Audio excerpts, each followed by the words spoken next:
Yang pertama, Nabi Isa selalu mementingkan dalam khutbah-khutbahnya akan kedatangannya kerajaan Allah yang akan datang. Sedangkan ajaran Paulus dititik beratkan pada kedatangan kembali Nabi Isa itu sendiri. Sehingga timbul adanya ajaran mesianisme akan datangnya Mesias. Yang kedua, Nabi Isa alaihissalam tidak pernah membicarakan tentang adanya dosa warisan. Sedangkan Paulus telah mengajarkan kepada orang-orang bahwa ada yang namanya dosa warisan. Nomor 3, Nabi Isa mengajarkan tentang pengampunan dari Tuhan atas dasar penyesalan dan tobat sungguh-sungguh dari hambanya pada perkataan dan perbuatan manusia. Nomor 4, Nabi Isa alaihissalam tetap mengakui hukum Taurat berlaku bagi para pengikut-pengikutnya. Sedangkan Paulus, hukum Taurat telah diganti dengan iman pada penyaliban Yesus untuk menebus dosa manusia. Syariat Taurat itu tidak berlaku lagi dengan penebusan Isa.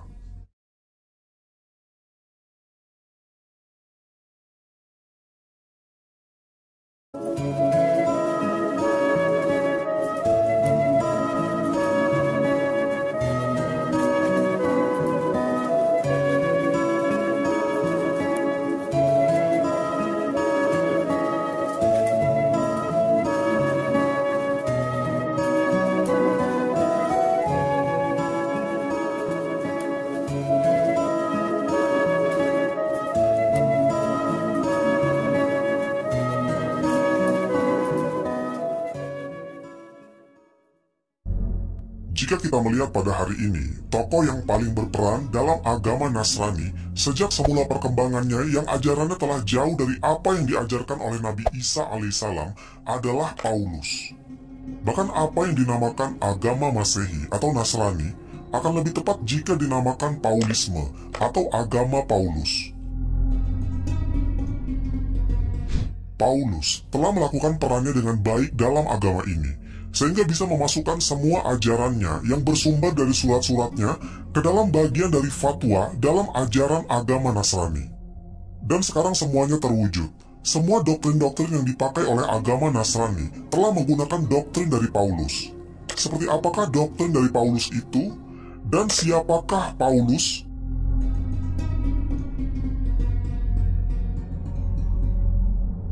Paulus merupakan tokoh penting dalam agama Masehi di samping Yesus Kristus. Karena sepeninggal Yesus, Pauluslah yang sangat berperan dalam membentuk ajaran agama Masehi. Padahal, ajaran Paulus itu banyak sekali yang menyimpang dari ajaran asli yang diajarkan oleh Nabi Isa alaihissalam atau Yesus. Nama Paulus adalah Saul atau Saulus. Dia lahir di sebuah negeri yang bernama Tarsus, di wilayah Kilikia di Asia Kecil. Paulus lahir kira-kira 2 tahun sebelum Masehi, karena Nabi Isa lahir tahun ke-6 sebelum Masehi. Maka Paulus kira-kira 8 tahun lebih muda daripada Nabi Isa alaihissalam. Ayahnya berasal dari suku Benyamin, dan Paulus berarti keturunan Yahudi. Pada masa Paulus, kota Tarsus ini merupakan kota dagang yang penting dan ramai menjadi kota perlintasan dari timur ke Eropa. Pada masa itu, di kota Tarsus terdapat sebuah perguruan Yunani, sejumlah candi dewa-dewa, gedung komedi, dan tempat-tempat hiburan lainnya yang sangat disukai oleh orang-orang Yunani. Oleh ayahnya, Saulus dimasukkan ke sekolah sinagog, dan di sanalah dia mempelajari sejarah bangsanya. Dalam kisah Rasul-Rasul dijelaskan bahwa Paulus, setelah menginjak dewasa, dikirim oleh ayahnya untuk belajar kepada seorang rabi di Yerusalem untuk belajar agama Yahudi. Sejak muda, dia memang sudah tertarik pada kebudayaan Yunani atau Helenisme, terutama pada pelajaran filsafatnya. Dengan begitu, terbentuklah di dalam dirinya ada 2 pengaruh. Pertama, pengaruh dari hukum Taurat yang kuat dari keluarganya, dan yang kedua, pengaruh dari kebudayaan Yunani. Mengenai ajarannya, Paulus juga berguru pada Gamaliel, seorang ulama Yunani yang amat terkenal di Yerusalem. Paulus bukan orang Nazaret, dan bukan pula orang Yerusalem. Dia juga bukan murid langsung dari Nabi Isa alaihissalam, dan bukan juga pengikut Nabi Isa alaihissalam, baik di Yerusalem maupun di Nazaret. Bahkan dia belum pernah berhadapan muka langsung dengan Nabi Isa alaihissalam, walaupun ada kemungkinan dia pernah melihat Nabi Isa alaihissalam dari jauh. Malahan Paulus merupakan musuh dari pengikut-pengikut Nabi Isa dan bertindak sangat kejam. Dia adalah orang yang menganiaya orang-orang Nasrani yang pertama. Banyak orang-orang Nasrani yang dipenjarakannya, dianiaya dalam rumah sembayang, dan dipaksanya mereka untuk menentang Nabi Isa alaihissalam. bahkan Paulus, adalah orang yang menyetujui pembunuhan terhadap orang-orang Nasrani. Paulus selama hidupnya tidak pernah menikah, dan dia punya fisik yang cukup lemah dan sakit-sakitan. Tapi dia memiliki public speaking yang baik, apalagi ditambah pengetahuan yang mendalam tentang agama-agama Helenisme.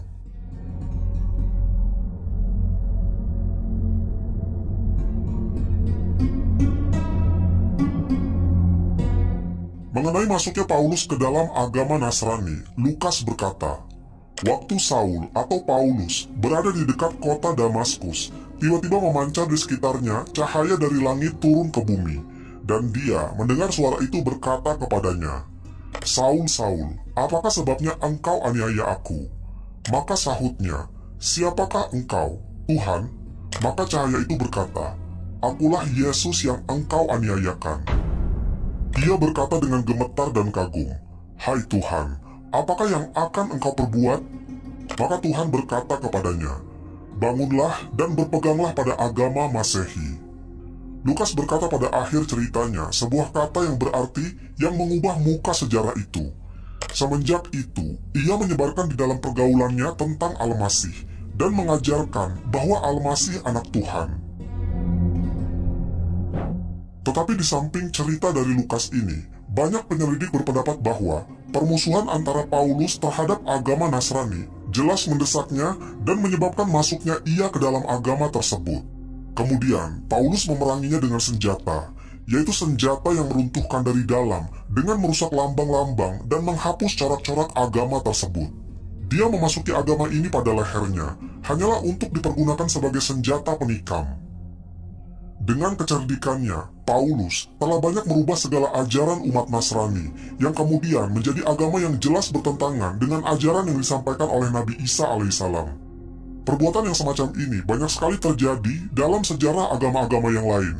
Bahkan di dalam Islam pun, kejadian seperti ini pernah terjadi juga ketika pada masa Abdullah bin Sabah.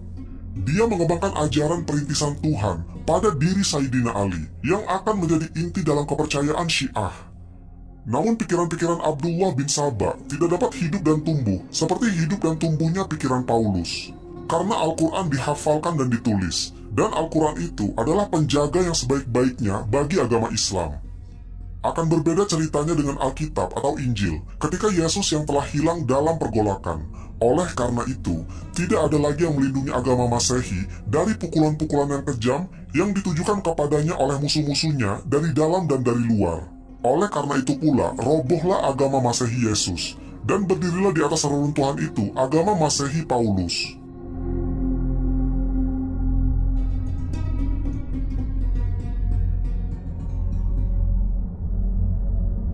Telah dijelaskan sebelumnya bahwa agama Masehi atau Nasrani yang ada sekarang bukanlah murni ajaran yang sebenarnya diajarkan oleh Nabi Isa alaihissalam atau Yesus. Banyak sekali penyimpangan-penyimpangan yang terjadi, khususnya tentang ajaran-ajaran yang ada di dalamnya. Dan untuk mengetahui ajaran-ajaran Paulus, kita bisa melihatnya pada kalimat-kalimat suratnya. Karena sumber utama ajaran-ajaran yang disampaikan Paulus ini ditulis dalam bentuk surat-surat. Dan kutipan, atau surat-surat Paulus yang sekarang menjadi pedoman umat agama Nasrani, surat-surat Paulus itu sekarang telah dicantumkan ke dalam kitab Perjanjian Baru. Dan sebagian besar isi dari perjanjian baru tersebut adalah merupakan surat-surat Paulus. Terbukti dalam perjanjian baru atau kisah rasul-rasul yang banyak menceritakan tentang Paulus. Walaupun Paulus sebenarnya bukanlah seorang rasul. Dalam banyak tulisan dari surat-surat Paulus dapat disimpulkan menjadi 4 hal. Yang pertama, agama Nasrani bukan untuk orang Yahudi atau Israel saja, tetapi untuk seluruh bangsa. Kemudian yang kedua, adanya Trinitas atau Tritunggal, 3 Tuhan dalam satu, termasuk ketuhanan Al-Masih dan ketuhanan Roh Kudus. Yang ketiga, wujud Isa sebagai anak Tuhan, dan turunnya ke bumi untuk mengorbankan diri menebus dosa manusia.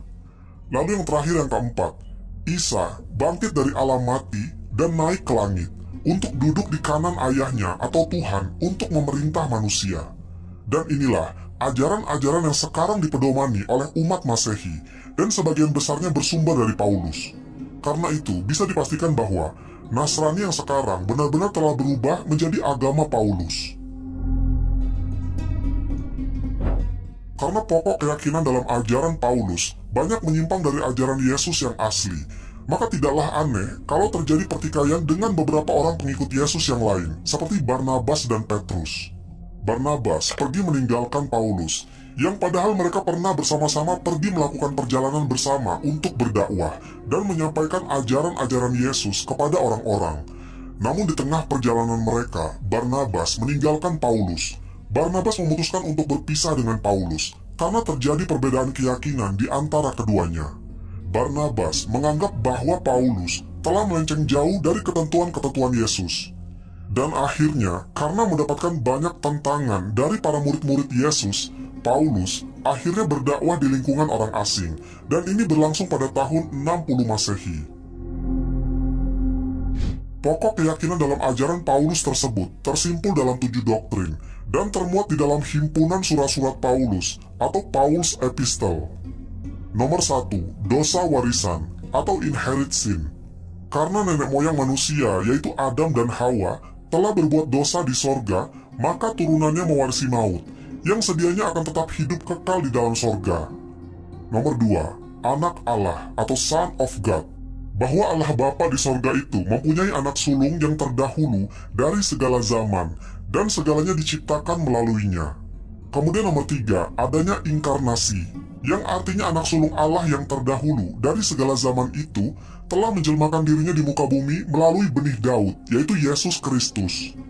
Nomor 4, penyalipan atau crucifixion, bahwa anak sulung Allah yang menjelma di muka bumi melalui benih Daud itu telah menyerahkan dirinya untuk disalib. Kemudian nomor 5, penebusan atau redemption. Nabi Isa, anak sulung Allah yang mati di atas tiang salib itu untuk menebus maut yang diwarisi manusia semenjak Adam. Dan setiap orang mestilah beriman dengan penyalipan dan penebusan itu, supaya mendapat semangat dan supaya mendapat hidup kekal abadi. Nomor 6, kebangkitan atau resurrection. Bahwa anak sulung Allah yang telah disalibkan dan dikuburkan itu sudah bangkit kembali setelah 3 hari di dalam kuburnya. Nomor 7, yang terakhir adalah naik ke langit dengan bersemayam di sebelah kanan Allah Bapa, bahwa anak sulung Allah yang telah bangkit dari kuburnya itu sudah mi'raj, kembali kepada sisi Allah Bapa di langit. Selanjutnya, 7 pokok akidah yang diajarkan Paulus dalam lingkungan jemaat-jemaat asing itu ditutup oleh doktrin rahasia ilahi atau divine mysteries. Bahwa sekaliannya itu adalah rahasia ilahi yang tidak bisa diselidiki dan ditilik oleh akal, akan tetapi cuma harus diimani dan dipercaya dan diyakini sepenuh hati.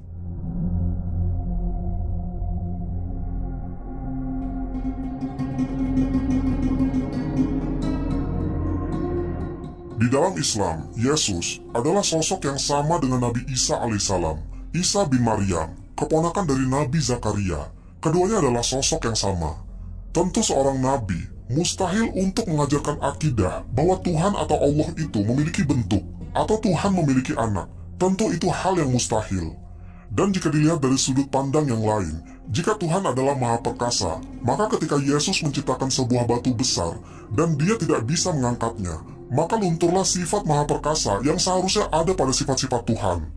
Dan ini menjadi paradoks. Kalau Tuhan Maha Perkasa, maka kenapa dia tidak bisa mengangkat sebuah batu? Kira-kira seperti itu logikanya. Para ulama dan ahli sejarah muslim mendapatkan bagian hal yang rancu dari ajaran Paulus ini, kalau apa yang telah diajarkan oleh Paulus sangat jauh dari apa yang telah diajarkan Yesus kepada 12 orang muridnya, yang di Islam, murid-murid Yesus ini dikenal dengan nama Hawariyun atau Hawariyin, yang memiliki arti putih bersih. Makanya mereka bersih dari dosa, dan ke-12 orang ini merupakan sahabat setia dari Nabi Isa alaihissalam atau Yesus dengan persahabatan yang sangat tulus. Menurut para ulama barat, ada 7 macam ajaran Paulus yang menyalahi ajaran Nabi Isa alaihissalam atau Yesus, tetapi tetap dipegang teguh dalam agama Masehi atau Nasrani. Yang pertama, Nabi Isa selalu mementingkan dalam khutbah-khutbahnya akan kedatangannya kerajaan Allah yang akan datang. Sedangkan ajaran Paulus dititik beratkan pada kedatangan kembali Nabi Isa itu sendiri, sehingga timbul adanya ajaran mesianisme akan datangnya Mesias. Yang kedua, Nabi Isa alaihissalam tidak pernah membicarakan tentang adanya dosa warisan, sedangkan Paulus telah mengajarkan kepada orang-orang bahwa ada yang namanya dosa warisan. Nomor 3, Nabi Isa mengajarkan tentang pengampunan dari Tuhan atas dasar penyesalan dan tobat sungguh-sungguh dari hambanya pada perkataan dan perbuatan manusia, serta atas dasar pengampunan Tuhan pada penyalipan dari Nabi Isa alaihissalam. Nomor 4. Nabi Isa alaihissalam tetap mengakui hukum Taurat berlaku bagi para pengikut-pengikutnya. Sedangkan Paulus, hukum Taurat telah diganti dengan iman pada penyalipan Yesus untuk menebus dosa manusia. Syariat Taurat itu tidak berlaku lagi dengan penebusan Isa. Lalu yang kelima, Nabi Isa alaihissalam hanya mengajarkan Injil dalam lingkungan Yahudi, sedangkan Paulus, Injil diajarkan pula kepada orang-orang kafir di luar Yahudi.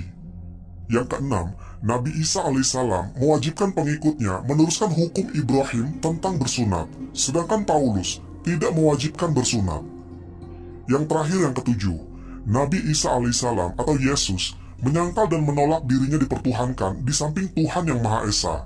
Sedangkan Paulus mengangkat Nabi Isa alaihissalam sebagai Tuhan dan menganggap dirinya sendiri sebagai penjelmaan Kristus. Ketujuh perbedaan inilah yang bisa menjadi bukti bahwa agama Nasrani yang ada sekarang bukanlah agama yang murni dari Nabi Isa alaihissalam, karena sudah dimasuki oleh ajaran-ajaran dari Paulus yang sangat bertentangan dengan ajaran Masehi Nabi Isa. Perbedaan ajaran Paulus dengan Nabi Isa ini memang perlu kita ketahui sebagai umat Islam, karena agama Nasrani atau Kristen yang ada sekarang ini bukanlah agama yang dibawa dan disebarluaskan oleh Nabi Isa alaihissalam dan ke-12 murid-muridnya yang setia, melainkan agama Paulus yang ajarannya bersumber dari surat-suratnya, bukan bersumber dari ilahi, tapi lahir dari nafsu manusia. Bagaimana pendapat kalian?